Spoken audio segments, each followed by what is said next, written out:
This episode is sponsored by BetterHelp.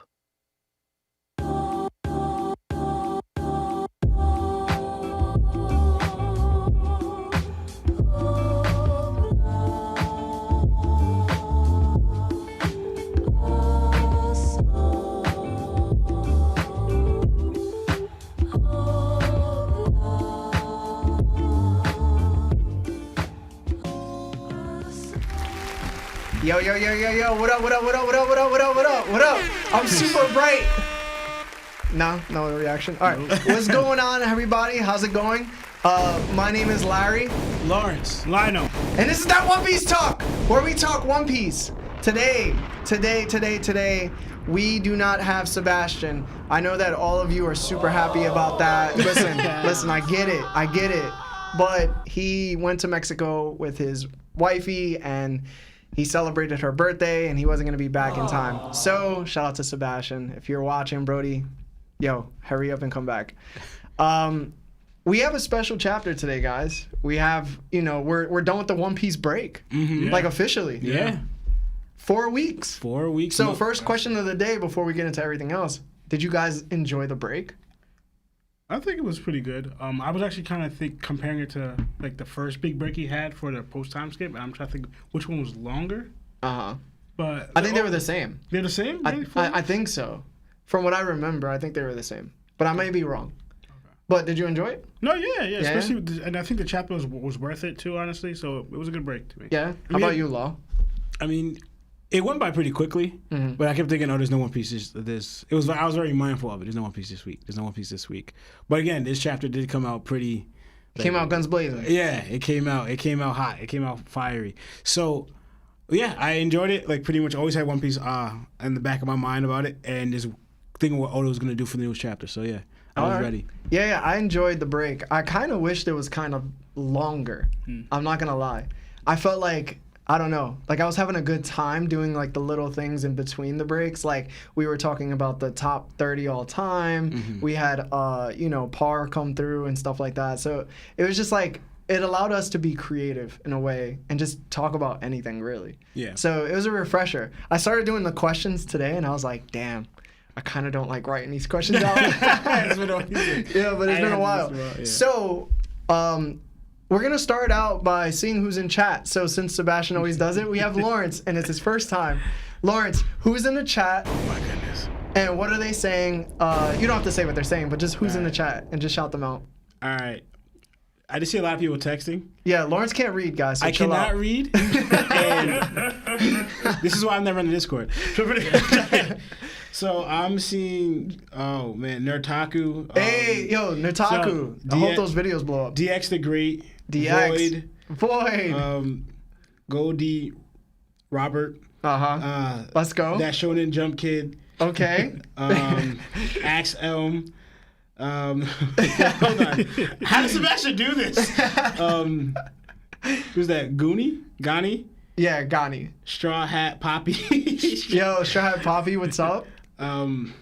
Lucky Rowe. Peter Keenan. Yeah, Peter. That's the guy that always calls out. No, that's not the guy that calls out. It's Aaron Tate. My bad. Tate. Aaron Tate's here though. I'm pretty sure. Okay. Yeah, we got. All right, so we're gonna get I'm sorry. I am sorry. Thanks for coming. Thank you, everybody, for joining us. Everybody, Mosh, I see you. Everybody, thank you for joining. Those on TikTok Live, please come to YouTube. Thank you for joining as well. I just want to say thank you, guys. So we're gonna do announcements and then get into the chapters. So for announcements, we hit 3.3K subscribers since last episode. Speaking of last episode, we broke the record for our highest views while live to date. We had 158 people at one point watching us at one time. Wow. That's a lot of people. Yeah. Appreciate the support. Yeah. That's just bonkers. Then we had our last 5 episodes bump up to 2K on average views-wise. Awesome. And we're now nearing like 3K on average, which is kind of crazy. You remember? Yeah. Because we were doing like 100 views, 200 views, and now it's like we're doing 3K. Yeah, so it's kind of crazy. Yeah. I just want to say thank you to everybody that's on YouTube. Appreciate you. Spotify / Apple Podcasts, like the audio-only listeners.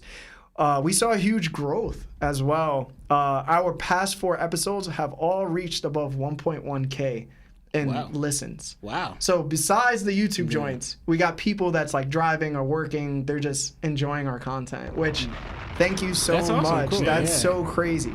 And then TikTok, the algorithm hasn't been really kind to us lately, especially since after the edited videos that I've been doing. Yeah. We're nearing 24K followers. Nice. Okay. So thank you to everybody that's on TikTok. Really appreciate it. You guys. And then lastly, our Discord. So we have now accumulated over 750 members. That means we're only like 250 members away from having 1,000. Wow. Which is crazy as well. Because I'm just like, what? So I just want to say thank you to everybody, especially for joining our Discord. If you didn't see any of our links for our Discord or for anything else that's a part of us, go to the description of this video and you'll see everything. So basically that's where it comes into supporting us. We would like to say thank you to everyone for always supporting us. It truly means a lot. Thank you for subscribing. If you don't think you're supporting us enough, just know that you really are. If you want to do more, though, you can become a member on our channel via YouTube, subscribe to us via our Discord subscription, or even our Spotify subscription. Or you could go further and buy some merch on our website if you don't have any. But most of all, you could just support us for free by hitting that like button, that notification bell, and commenting your thoughts. So thank you so much, Nakama. Arigato. Appreciate you. Love ya. Thank you. All right, so let's get into the chapter. You guys ready? Yeah, man. All right. So to start off the chapter, we have Green Bull walking towards the flower capital. Before he could reach it, the Scabbards intercept him. Green Bull yells about how humans have no rights because the celestial dragons are gods and the outside world is a mess. Then he shows that his devil fruit is the woods fruit, but TCB scan says the forest fruit. So take it however you would want to, take that. He says it's a Logia devil fruit. He then says countries who are unaffiliated should be looked down upon and that discrimination creates solace. What are your thoughts on Green Bull's words and his devil fruit? And we'll start with Lionel. I was thinking like he's actually the first, I think, admiral that to voice his wholehearted devotion towards the certain views of the world government. Like everybody has their own justice, like, and has their own perception. But he seems like he's wholeheartedly he agrees their methods. Like Garb clearly has like he doesn't agree with the celestial dragons of the world government. That's why he's not an admiral. Aokiji has some gripes with certain things, and I don't know Akaino's, but he actually shows like pretty much whatever the government and Marines say, I'm all with. Like it makes sense. I support it. That's still how the world works, and I'm gonna even enforce that. Like I'm going out of my way to enforce it. So I'm just like again, where was he? If he had this big view towards the world government already, like where was he? Why was he not a Marine in the beginning?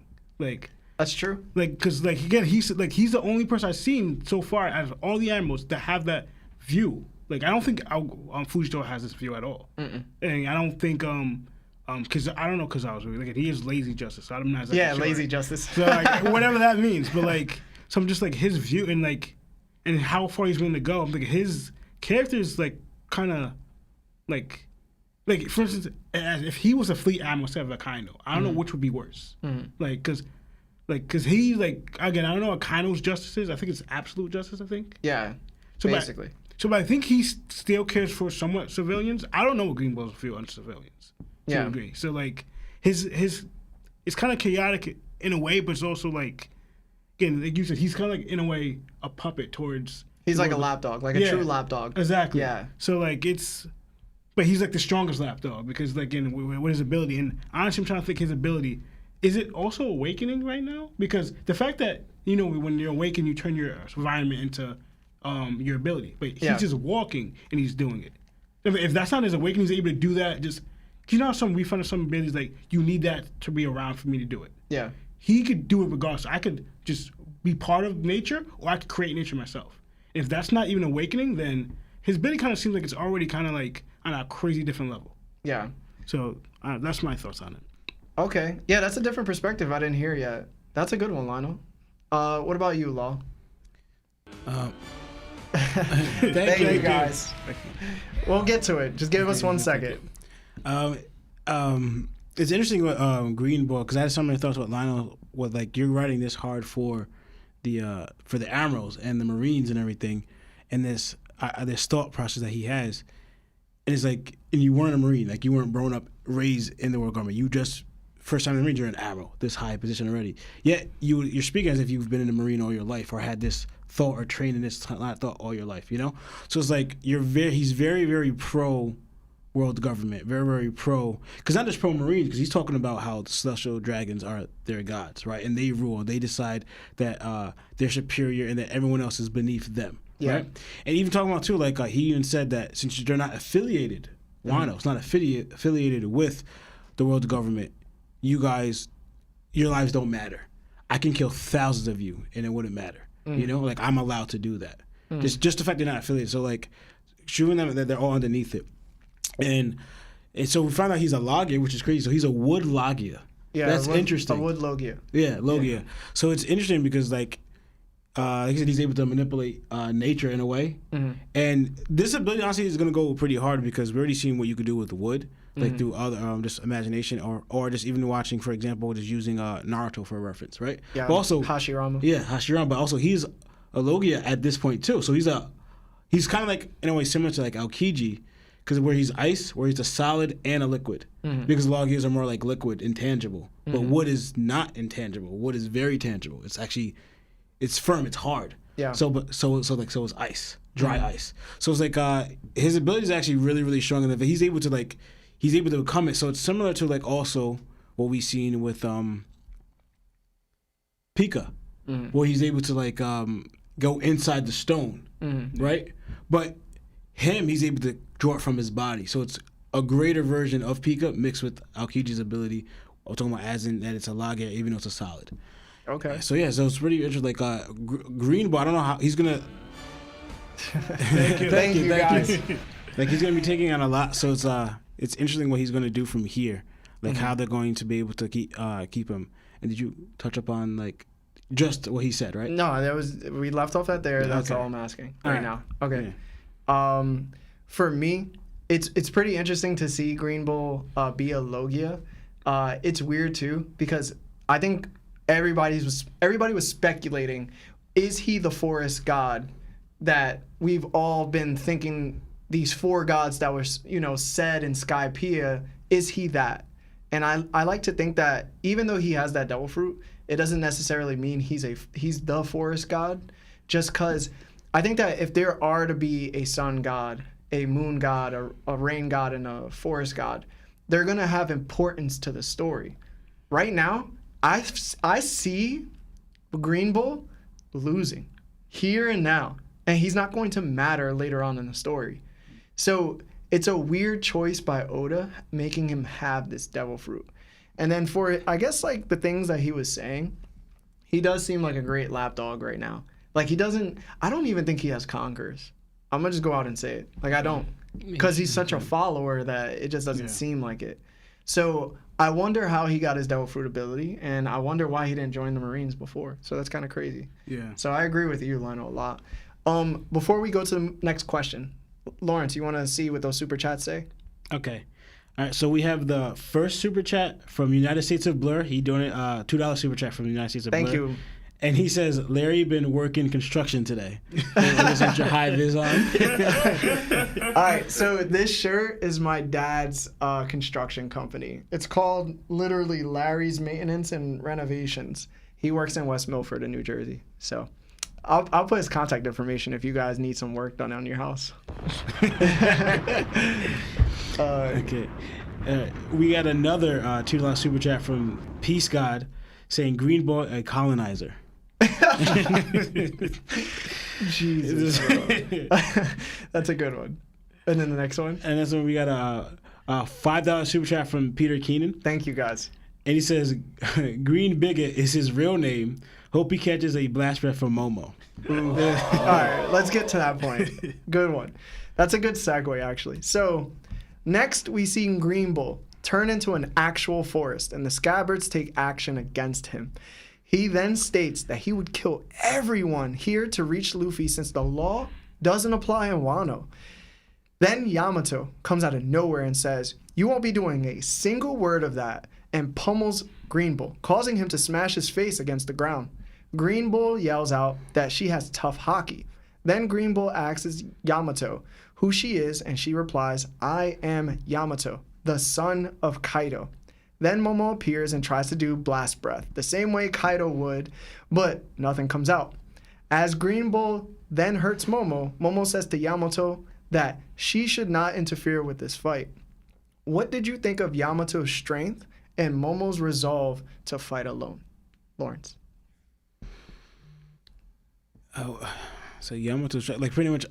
I don't know if Yamato used Conqueror's coding in this attack, but it'll be interesting if he did because you're fighting an admiral. She can probably sense how strong Green Bull is. Well, the Black Lightning was there. Yeah. Yeah. So pretty much all this, and then using that. But that's what we seen her use earlier, you know? So, like, she could probably, you know, I don't know if she would beat Green Bull one-on-one, like, you know, Dolo. I don't know that. I'm not going to say fully, but it'll be a good fight. It'll be a good matchup between them, you know, seeing how they're going back and forth. But it's interesting that Momo just told Yamato to stay out of it. You know, like I want to see an explanation why he said that. You know, because I also don't think he's trying to fight Green Ball himself. Though I think he meant like you stay out of it. Me and the Scabbards are gonna handle this. Oh, yeah. I didn't think about that. Because for example, like you gotta drink that way quieter. Like crinkling the bottle is not it right now. All right, go along. Get some help. Because that part, this is an example of it, but this is also what I mentioned about Momo earlier, what I didn't really like, right? But it had me dying though when he said, because he came out like, you ain't gonna be doing none of that, like merely authoritative, blast breath, yelling out like Kaido. Yeah. And it was just puff. Just puff, and then she's like, huh? What? And Momo just went, just disappointed. Just like nothing came out. I was like, okay. And they're like, Momo. All right. Anyway, so then he just like got over that. But it's all talking about like he has this, I guess, this attitude that he wants to fight. Like he grew older now, so I guess his kind of matured a little bit. But his ability, his strength hasn't caught up. Exactly, hasn't matured with him. Yeah. So that's why I'd rather have Momo grow up into that instead of him just being that, and then now like you have the strength or physicality of a grown man, a 28-year-old, and I guess a durable body from it. Yeah. But you lack the skills, ability, capability, anything that would make him handle a fight. Yeah. And to fight an Armor one-on-one, I know Momo's not saying that. So like he probably means a Scabbard. That's one thing, just a Scabbard. So it's like, so obviously Momo doesn't count Yamato as one of his Scabbards, which is interesting. I love that. To kind of like saying, you stay out of this. Major straw hat vibe. Like pretty much, but we and the Scabbards are going to handle this. And I want to know why. Is it that his thought process? Or maybe it's because she's the son of Kaido, or like something else? There's got to be a reason why Momo has this. Like, why is he saying like, you stay out of it? You know? All right. What about you, Lai? That was a good point that Lawrence brought out with saying that I don't view it as one of the Scabbards, but I kind of thinking it could be towards like Yamato's dream and goal. And if Yamato stays and fights, then she's still keeping ties with Wano. And if you keep keeping ties with Wano, how you're ever gonna leave and fulfill your dream? Yeah. So like that could be a thing that he's actually thinking of Yamato more. And even though he's trying to do something that he clearly isn't capable of doing right now, because people could think of he's trying to step up as protector of Wano, but like he is trying to do that, but also he knows he's not ready. Like he needs help.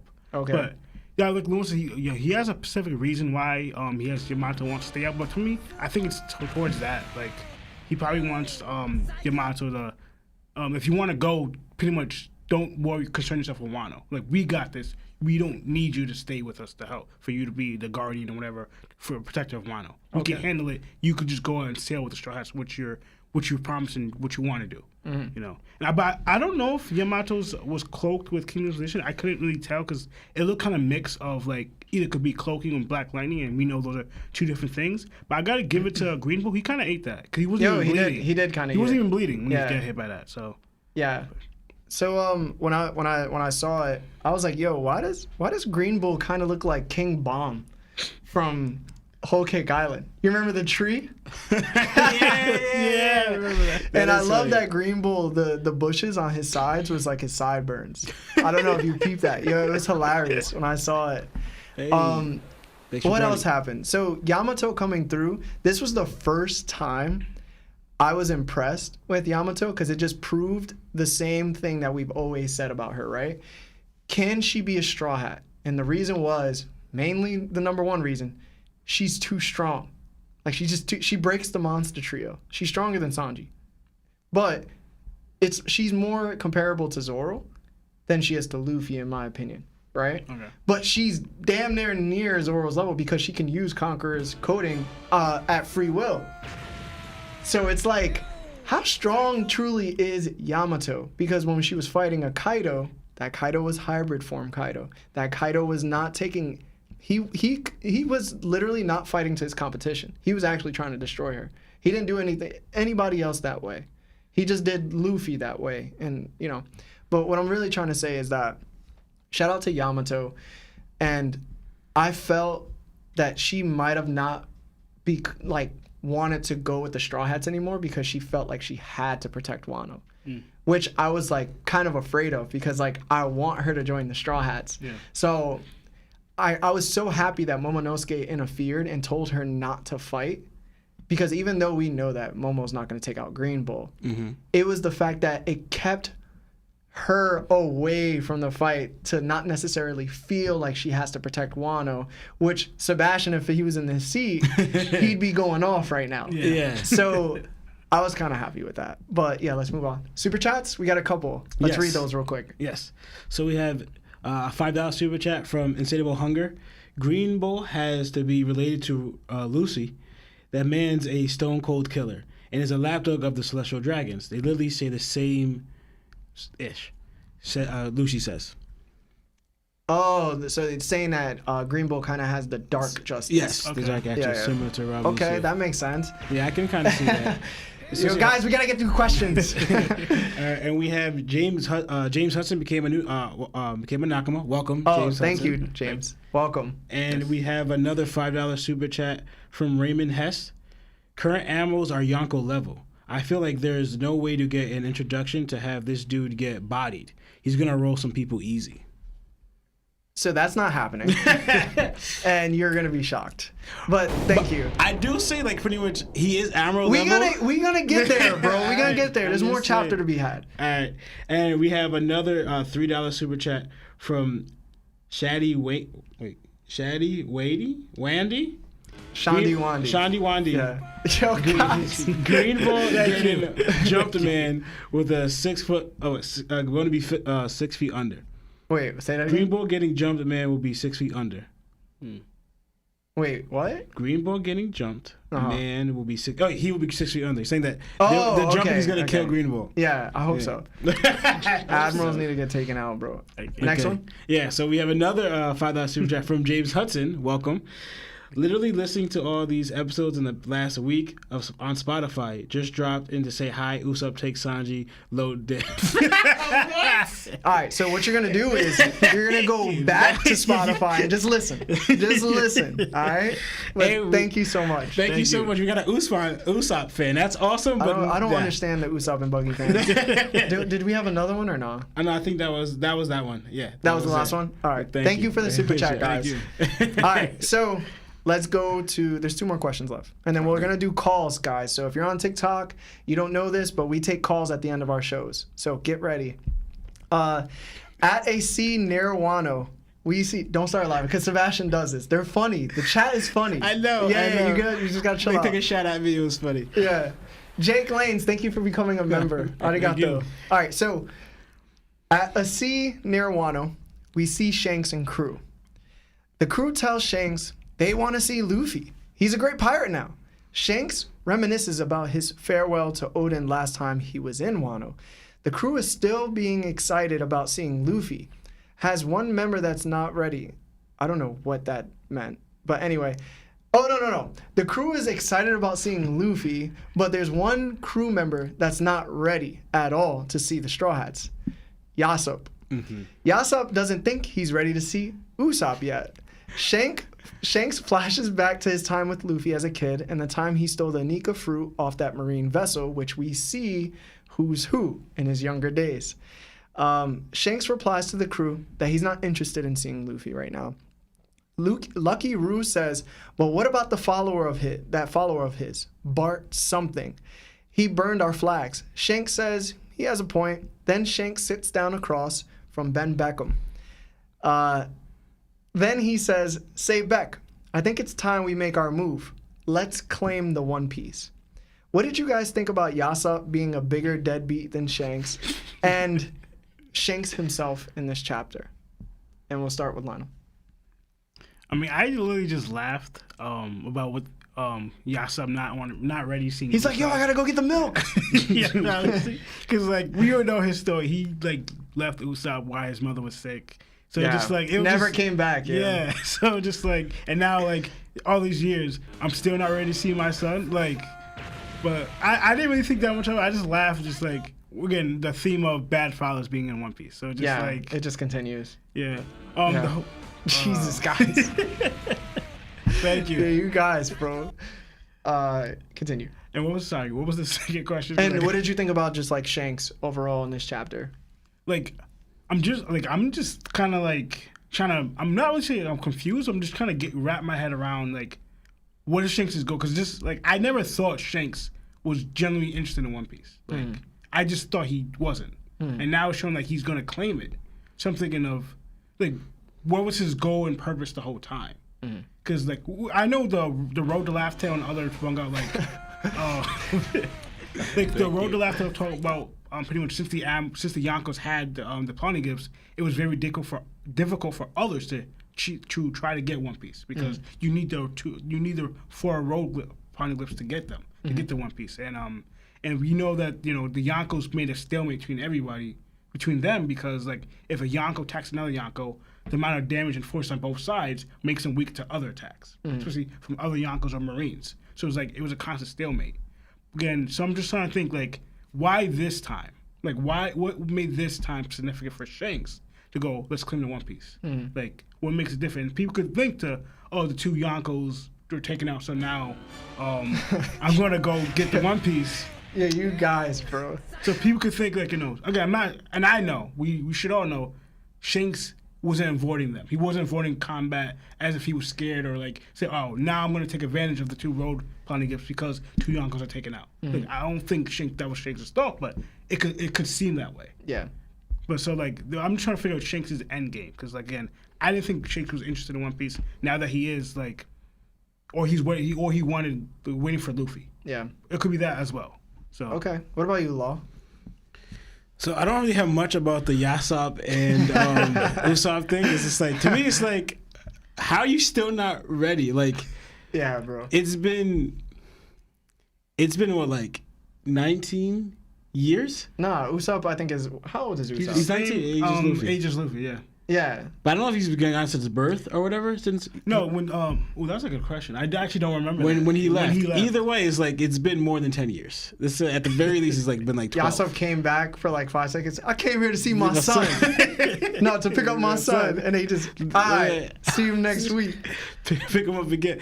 Whatchamacallit. So I guess he just feels some type of way. Like I guess he probably knew that he couldn't be a father, and he just like I did it too young, like how easy he left, and now I guess he also doesn't know how Usopp's gonna react towards him. Yeah, because also too we gotta remember his wife died.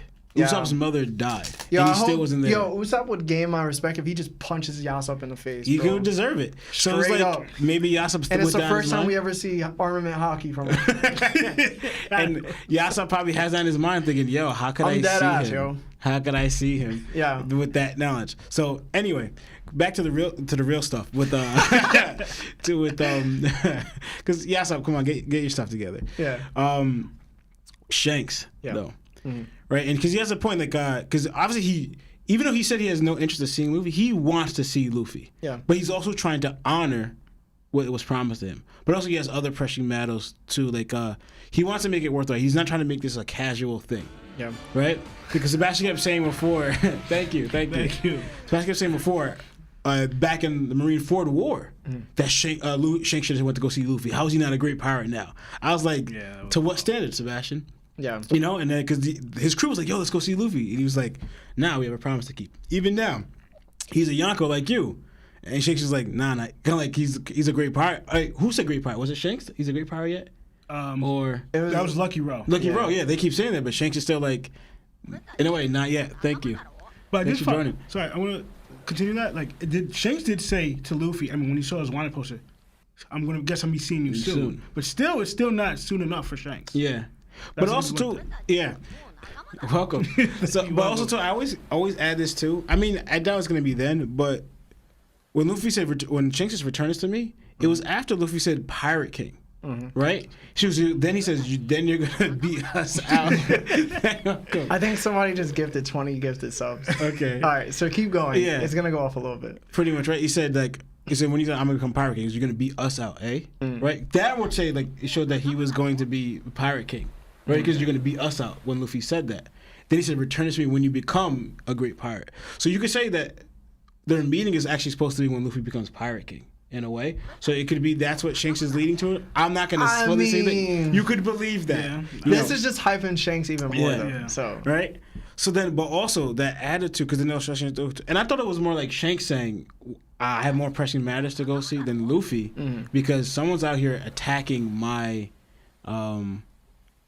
territory, burning my Jolly Rogers, burning my flags, and raising Luffy's flags. Then I'm gonna go to Luffy on some, hey, you're a great pirate, buddy. It's just like, nah, I need to check the situation first. I think they throw hands immediately. Yeah.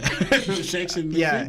I'm not even joking. That's the pirate way. Yeah. They're pirates. We see all the pirates, that's what they do. Yeah, I think I just have a funny feeling we're gonna expect words and they're just gonna throw hands. Wait, right now? No, not now. No. Okay. I'm just saying when they finally see each other. I was hyped. I was like, yo, is Shanks? Because I think someone called it too. It was like, it's just somewhere near Wano. I was like, is Shanks at Wano right now? What the? And I know this is off topic, but I think that when they do meet for the first time again, I think Luffy's gonna take his hat off and put it to the side, and then he's gonna fight Shanks. Yeah, that would be dope. Yeah. That would be dope. That would be dope. Just like, right. like you already know the business, like here. But I think also like you gotta add a King's Position class. You gotta add. Yeah. This is gonna be the beginning of it. Yeah, That's what I'm saying. The hat Okay. taking off is the beginning of the fight. They're splitting the sky like.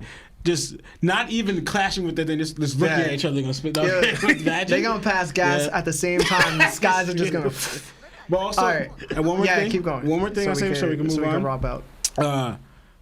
I like that because Lionel said you could take it different ways of like Shanks' attitude here, but like my first reaction was like he had the attitude like was he just chilling this entire time and just like all right, let's make our move now, Ben. Like Beck. Let's make our move. Let's go after One Piece. But like, I like how they showed Shanks' eye here, because usually because I don't know if you guys everyone noticed this on One Piece, that eye symbolizes like ambition. Yeah. Because have you noticed like that turns determination into will? Or, like conquerors, you kind of say it's. Have you noticed when they have the conquerors, they focus on the eyes? Yeah, it's so crazy. If Parvision was here, I could tell him that's what conquerors hockey is the same eye. But okay, keep going. Yeah. So like them silhouetting on Shanks' eye, right? Because also too, the first time we ever seen Shanks even use it when he did on the Sea King, they focused on his eyes. So right here is showing Shanks is like it's this One Piece.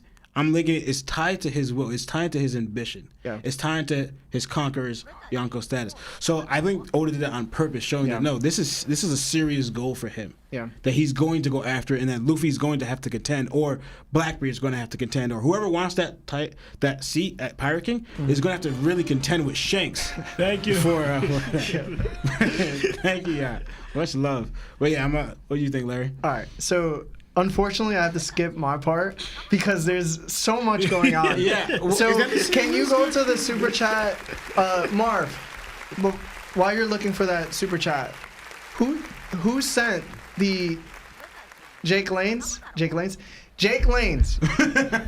You are a monster, my good sir. Thank you so much for the 20 subs that were gifted to everybody.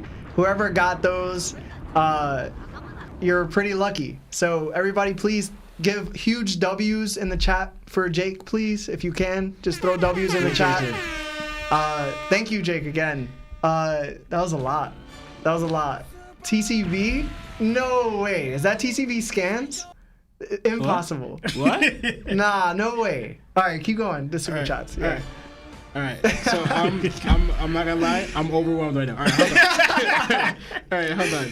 Sebastian missed one hell of a show. I know he really did. All right. So I think the next one is. I said under that one. Yeah, we got to get through these. We got to take calls soon. All right, here. And we got this last question. So we have another one from United States of Blur, $5 super chat. Yeah. Well, Shanks. Okay, everyone's commenting this movie. All right, Shanks will target Luffy because of the crest head actions, or will he let it slide because of their connection? I think their connection. That's what it seemed like. Yeah, that's what it's looking like. Their connection. Yeah. Next one. We have another $10 super chat from Captain J Subs. Oh my God, I know this is gonna be bad. Midbull is father. He's not making it out. Oh, no buggies. No, nothing with buggy in your message. Oh my God, yo, good 10, bro. Next one. Another $2 super chat from United States of Blur. Yasop don't want to pay that child support. Yo, Blur, thank you so much. Keep going along. All right, so we have a $20 super chat from Luffy D Pirate. Just started listening to y'all over the week, and I finally caught up with that podcast, and I agree with what that one dude said earlier the other week with Larry having the worst takes. Laughing my butt off. Yo, listen, you could have just not caught up. He said he's a what's that? Hot tep? For sure. I guess hot take. I'm not sure what that says. Hot tep. Which is for sure. Love y'all though. Much love too, bro. Appreciate that. Thank you. Okay. Next one. Okay. Thank you for the 20. Seriously, yes, thank you. Yes. So we have a $5 super chat from Jake Linnes. Well, the name that Marv says, I don't know how to say that. Jake Lanes. Jake Lanes. Jake Lanes. Shake's making moves trying to beat his arch rival. That legendary Captain Bunch. The troll. All right, so everybody, just refund your gifted sub. Don't take it from Jake no more.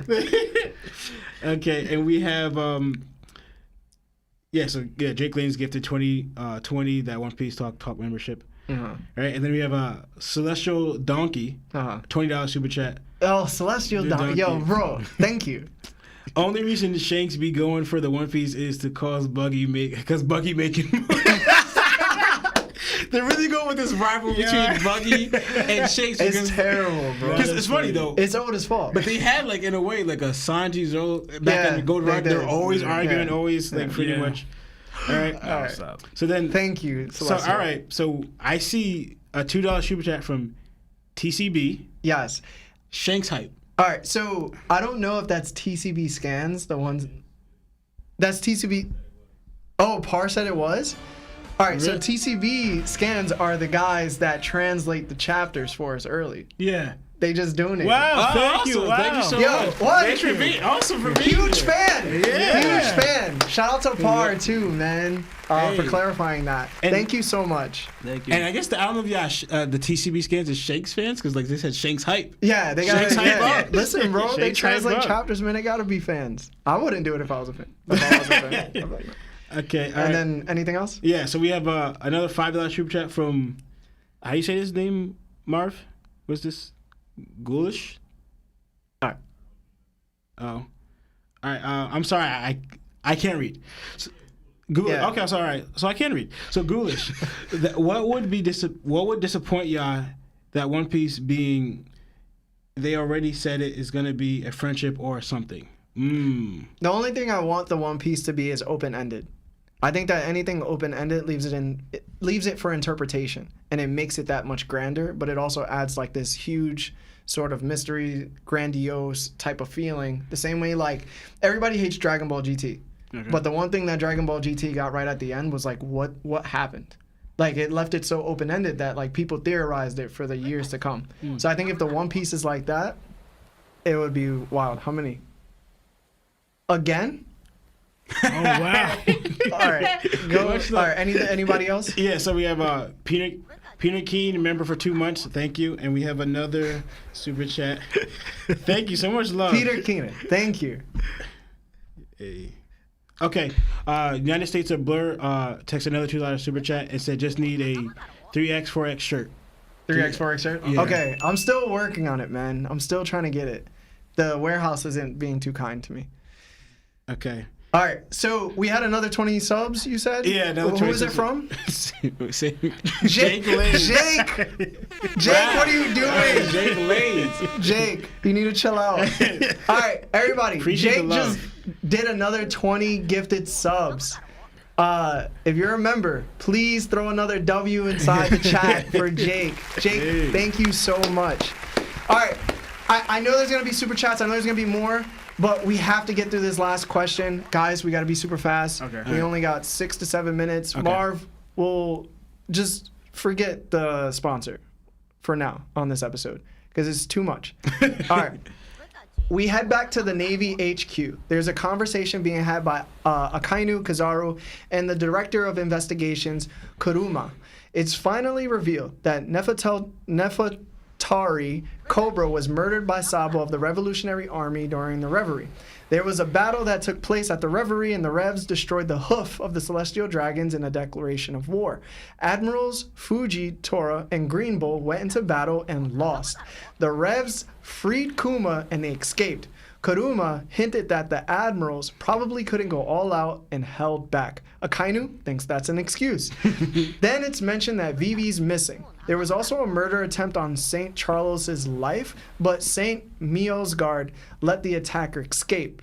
It's widely considered that Sabo was the one pulling the strings and that this stirred up 8 other nations to revolt, and there was more to come.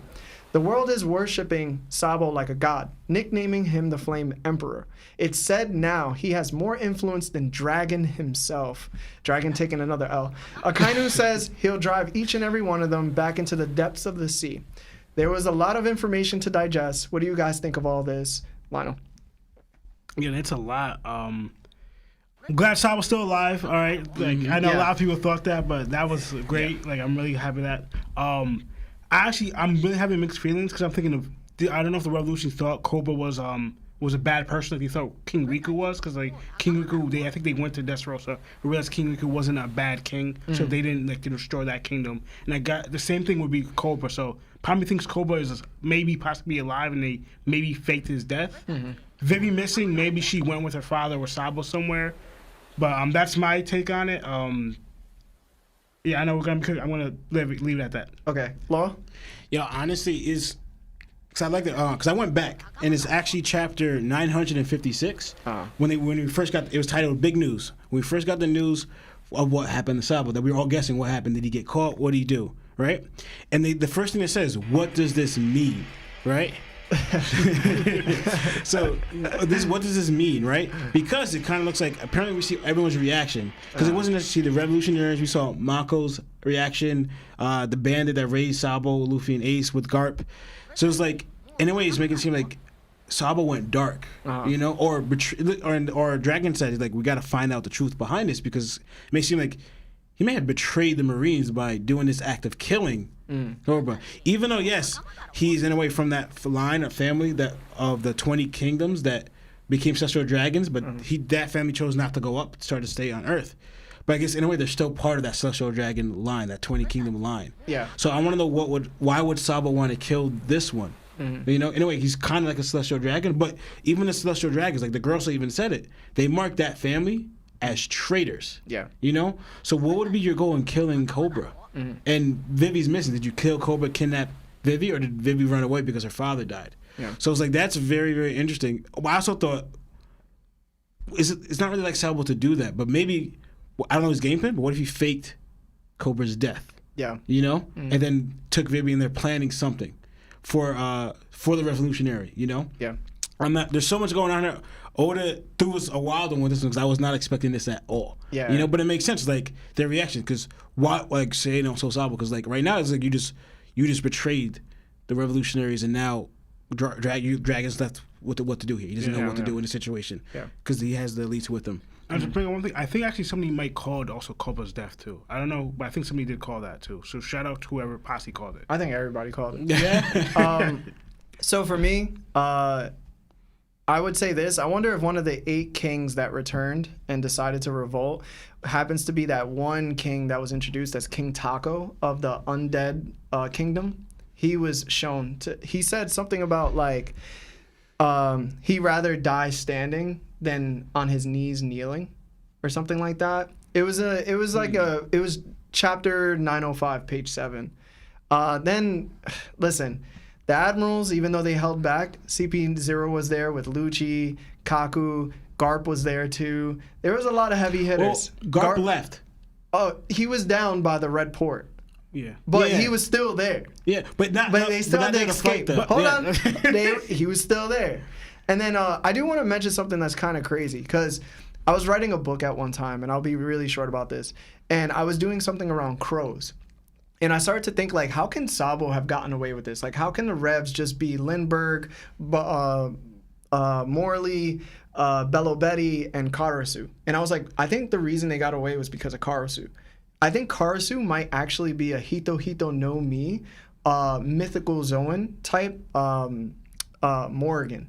So Morrigan is this deity within Irish mythology, and she's a crow-like figure, and she's usually seen as 3 crows, and it's supposed to mean like doom, death, and victory. So she's like part of like a war or fate type of deity, where she like can overcome and power up and just make people greater than they actually are. So I'm thinking that Karasu might actually be centered around her ability. And if that is true, then that would probably make him another god within the verse itself. That was like a little theory that I had. To go to my next one is, I think the person who tried to assassinate St. Charles was actually Jewelry Bonnie, because Jewelry Bonnie saw St. Charles's dad riding Kuma. Okay. And she teared up and she said, I'm not letting them get away with this. Mm-hmm. It was interesting to see that Saint Miosgard, the dude that spoke to Otohime, I think he let Jewelry Bonnie go. And Akainu was like, yo, we're going to take her out. And he was like, nah, you can't do that. And that's why there's like a mix up between it. And then overall, I don't think Fuji's dead. I don't think that King Cobra's dead. I actually think that Sabo took both of them. Right. And they're in hiding. Mm-hmm. At this point. Mm-hmm. And yeah, that's really it. And Fuji a week later was in bandages. So, well, I don't think they lost. Yonko over Admirals, man. No, Yonko's over Admirals, bro. And it's not even. All right, didn't say they lose. Let's get into this. Let's get into the calls. So everybody, we're gonna get into calls. If you're on TikTok, come through to our YouTube. Jesus, man. So much going on. I had so much more to say, but those super chats and same. There was I had so much to say. This episode went by too fast. This I was like, oh, we definitely need 2 hours. This was crazy. I think we're definitely gonna start doing 2 hours normally, but we'll see. Marvin's like, let's go. I want to bring up that 8-nation revolution that guy brought up. Did we get another super chat from? Yeah. Oh, we got call. Hey, we got it. Nice. Hey, what's going on? This is Larry from that One Piece Talk. Who are you and how are you? I can't hear him. It's Aaron Tate, guys. What's going on? Oh, what's up, Aaron? What's up? Yo, First again. Yo, he got the line, bro. Somehow. What's up, Aaron? All right, so I think I got a good question for you guys today. Thank you. Aaron? I can't hear him. Yeah. Hello? Hold on. What happened, Marv? Aaron? Hello? Butter. I can't hear him, Marv. I heard someone say hello real quick, and then I don't hear anyone. Yeah, it sounded like a different person. Yeah, though. it did sound like a different person. Hold on. Marv's having technical difficulties again. Oh, man. Sorry, Aaron. And I think that was someone else. Sorry, we didn't get to hear who the other caller was.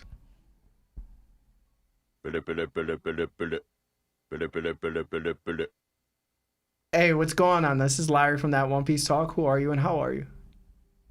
Hey, it's Aaron Tate. Can you guys hear me? Oh, yeah. Okay. Thank you for calling back. Yes. I was gonna feel so bad. I think we're having issues again, but go ahead, Aaron. Okay. So my question was, do we need to see Luffy versus Big Mom before the end of the series, or do you think, narratively speaking, it's not necessary? Absolutely.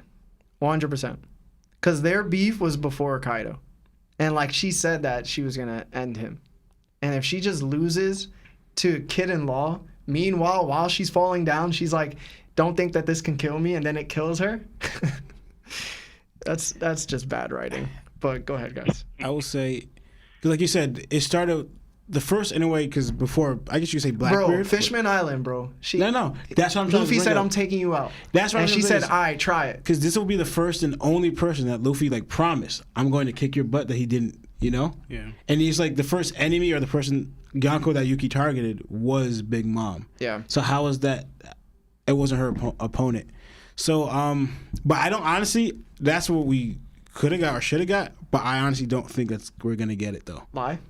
Yeah, I don't think we're gonna get it either. I mean, I thought the same thing, but I was just like, but I was thinking of like rivals wise. Like even when Luffy was fighting both of them, Luffy mostly attacked Kaido, not Big Mom.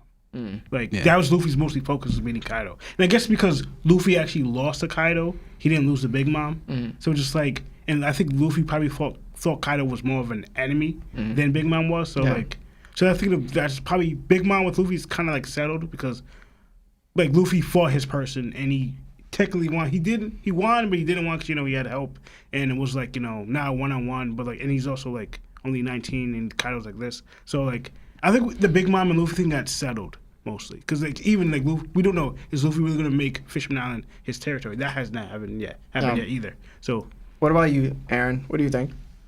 Yeah, I think for me, I don't really care to see it anymore. I think mainly because Luffy's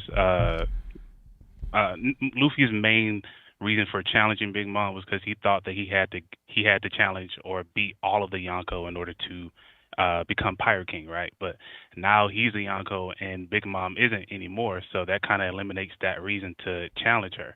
I know we have the whole Fishman Island thing, but my second reason is you set Luffy up to fight the alleged strongest creature in the world in Kaido. And if we all agree that Big Mom is weaker than Kaido, then I feel like for him to set him up to fight Big Mom at this point would be kind of backtracking. And I think we want to remain on the course of Luffy continuing to challenge stronger and stronger opponents in order to become stronger himself. So if you already fought the strongest person, why would you go back and fight someone weaker than them? I think the only way that I would be satisfied in seeing that fight is to showcase how much stronger Luffy has gotten to the point where he can at the very least mid-diff Big Mom. Does that make sense? The disrespect is so high. But I get you. It's high though. The Big Mom doesn't deserve this. I'll tell you that. But thank you so much for the question, Aaron. Yes. I always appreciate you calling, seriously. No problem, man. You guys have a great night. Yeah, you too. Thank you. Love hearing from Aaron, bro. I'm gonna read the super chat real quick. You gotta hold off. Go ahead, Marv. Hold on. All right. Oh no. Okay. Oh, go. We have a $5 super chat from Peter Keenan. Couldn't figure out how to get gift a sub on here, so here we go. Oh, I guess he tried to gift one. Thank you so much. Oh, we got one? Yeah. Hey, what's going on? This is Larry from That One Piece Talk. Who are you and how are you? Good, man. How are you? I'm all right, man. What's up? What's your name? David, man. Hey, David. What's up, man? What's your question? Well, so my question is, what's the chances of Emu is the one who took Vivi and is kind of setting up Sabo for the whole Cobra thing? So you're saying that Emu killed Cobra, framed Sabo, and kidnapped Vivi? Well, because remember how he had the picture of Vivi, kind of like right when they were first introduced them, and then they were kind of like, that's right when everything kind of like went to black with the whole reverie situation. And then pretty much the next thing we got was the whole mystery of Sabo and the stuff with Alabasta and all that. Because what I'm thinking is, I think where Vivi is has to have something to do with me, personally. Yeah, so the only way I would accept that outcome is if that Vivi is actually Uranus itself. So she's an ancient weapon that we've been wondering where Uranus was. The only reason I say that is because Parvision last episode when he was here, he convinced me that she kind of made it rain. So if we look at each of the ancient weapons, Uranus is supposed to be in the sky, Pluton is supposed to be on the ocean, and then Poseidon's supposed to be in the ocean. And all of them revolve around water. So if Vivi can make the entire world covered in skies and just make it rain, she could technically like change the ecosystem of the Earth entirely. of the One Piece world. That would make her a dangerous weapon. So if M knows that she's Uranus, then I can see that 100% being a possibility. What about you? What do you think? I never thought of it like that. I mean, obviously there has to be a reason. I think it has to probably, her being an ancient weapon is a huge possibility because I think there's a reason why that family didn't go with the Celestial Dragons. Yeah. It has to be something to do with the bloodline, just like how it was with Poseidon, how that was like a passed down generational thing, where after so many generations, the new ancient weapon would be born or what have you. I think that's a good one.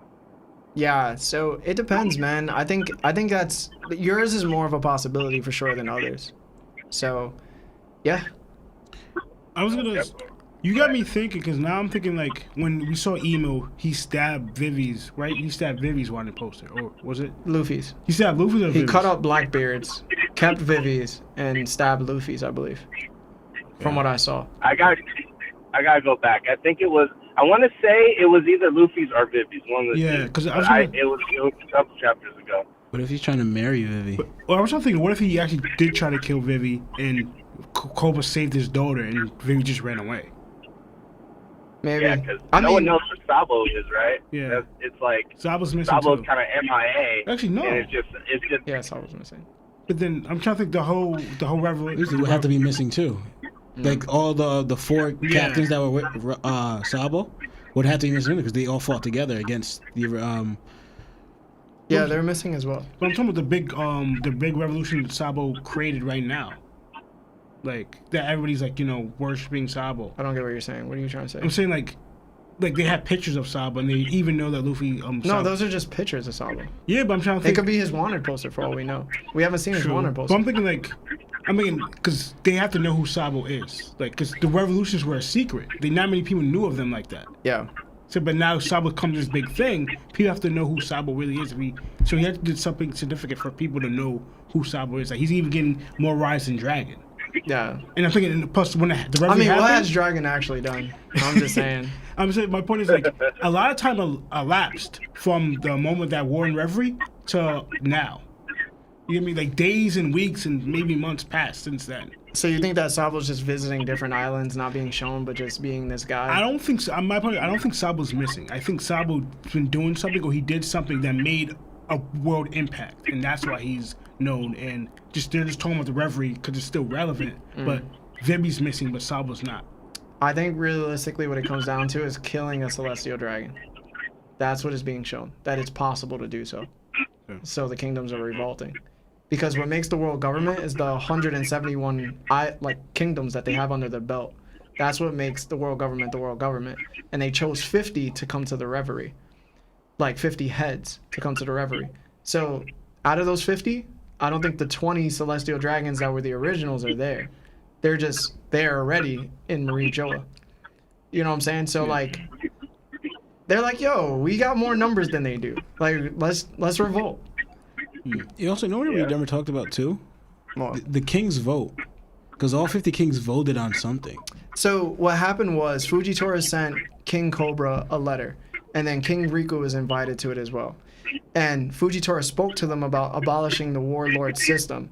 So King Riku and King Cobra spoke in front of all 50, and they got all 50 kingdoms to agree that they should abolish the warlord system. Yeah, because of what happened to them, yeah. Meanwhile, King Cobra actually invited the Gorosei to an audience to speak to them. And we never got confirmation about what that topic was. It could have been the warlord system, but we don't know actually what it was. So who knows? Yeah. All we know is we never saw King Cobra after that. But yeah. But listen, man, thank you so much, Thank Dave. you. I appreciate you, man. Especially, this is our first time speaking, so I just want to say thank you for joining us, man. Yeah. I really appreciate it. No, I appreciate you guys. I just picked up on your guys' podcast and stuff, and I'm catching up. And I happened to catch you guys live, so I thought, why not? So, thanks for having me, guys. Hopefully, I can catch you guys again. Yeah, I mean, if you're not in our Discord, please come to our Discord. Our Discord is filling up fast, and we talk there a lot, especially me, Sebastian. These two guys don't. Wait, what? For spoilers? Hey, for sure. All right, thank you. Talk to you later, man. Yeah, have a good Thanks for one. calling. You Yep. too. Well, we got 1 minute left, and the calls. Can't really do calls anymore. So apologies, guys. Obviously the show is too short. Yeah, it is. It's always felt that way, but I think maybe we should probably start deciding if we want to make this 2 hours or not for sure. And I got to make that decision. So I'll see, and then we'll decide. But I just want to say thank you to everybody. I can't believe we had TCB in here. Yeah. Yo, I actually got to read something. Oh, one's a super chat, but also, sorry I wasn't able to get to a lot of the comments because I don't know how Sebastian is this. I'm new to this, so please forgive me. But TCB Scan said, fun stream, guys. Watch out for spoilers. 10:55 is another bad one. Hope I can make it in time for a future stream. See ya. And then we got a $10 super chat from Sebastian. Shout out to TCB, bro. Yeah. Seriously. Thanks for having me. That is awesome. Nice. Thank you. And We're big fans. Yes. Believe me. And Sebastian donated a $10 super chat saying, "Oh my God, you just landed. Had to check in on my boys, on my bros." Sebastian, What's up, man? you missed a good one, bro. Yeah, you missed a good one. But happy you landed safe. Yeah. But again, guys, we will be live next week on Monday. If you haven't liked the stream, please like the stream. It helps us out. And I just want to say thank you. If you haven't joined our Discord, please join our Discord. Jake, thank you for the crazy amount of gifted subs that you sent our way. You literally had us listening to one thing and then listening to something else. And, like, it's a beautiful thing. If you're not in our Discord, please join our Discord, guys. And I just want to say thank you. Thank you to everybody that continues to support us in every single way. It truly means the world to us. And for those that like watch our episodes from episode 1, which was chapter 1015, and all the way till now, I hope the ride has made One Piece better, because your favorite One Piece content creators, such as like somebody like Parvision, they make One Piece better in a certain way. And I hope that we provide a different way of enjoying One Piece that makes it better as well. So everybody, thank you. I would like to see all the emojis of the hand with the cross on it, if anything. Thank you again. We'll see you guys later. My name is Larry. Lawrence. Wano. And this is that One Piece Talk. Jana. Jana. Yeah, dig out.